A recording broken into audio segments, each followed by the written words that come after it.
Chapter 17. And so it goes.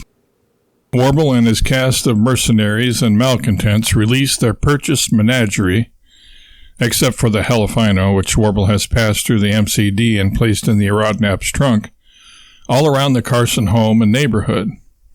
Having successfully completed his self-assigned task at this time, 1960, and place, Silver Spring, Maryland, a feeling of warm satisfaction washes over Warble. Or then again, it could be the pigeon poop that has just landed on his head. At any rate, Warble finally straightens up and commands his troops, "Now, people, we've got one of our most important assignments ahead of us. We need to go back in time to the illustrious year of our Lord 1776 and throw an ignominious traitor out of the country before he gets a chance to perpetrate his dastardly deeds." "You mean Benedict Arnold?" Marianne guesses. "Of course not. Why would I care about a philosophizing pig?" Warble snarls, deducing erroneously that Marianne is speaking of Spinoza and the pet porker on Green Acres. "I'm talking about that would-be menace to society George W." "But George W. Bush wasn't even alive in 1776, Ward objects. "Not George W. Bush, you no-account scalawag dipwad. I'm talking about George Washington." "George Washington was a traitor?" Ward asks, stunned. "He most certainly was, Robespierre," Warble says. "Until we cut behind him in time and head him off at the pass, that is.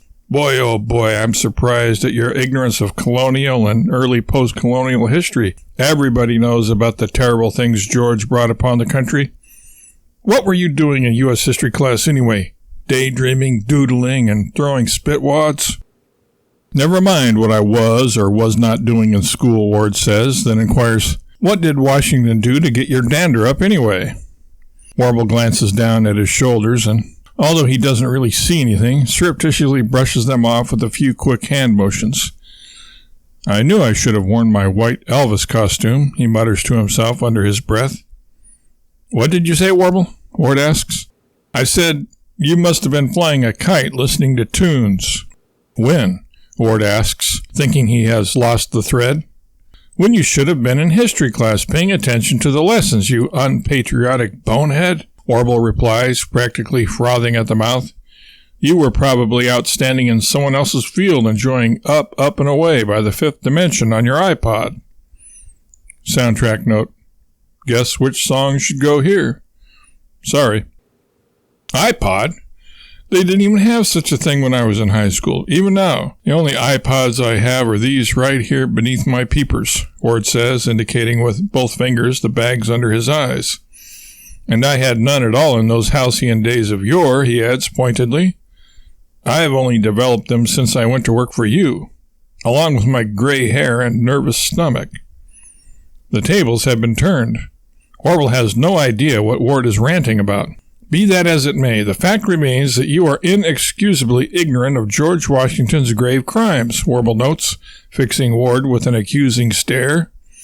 "Oh, you mean chopping down the cherry tree?" Jacques says. "Sheesh, get over it." "Cherry tree, what are you thinking? Georgie Porgy, and his wife Bess, too, who created the first American flag, grew up in Washington, D.C., not Washington State. There are no fruit trees in D.C., In fact, there is nothing productive at all there. His Highness's heinous transgression was inventing the peanut.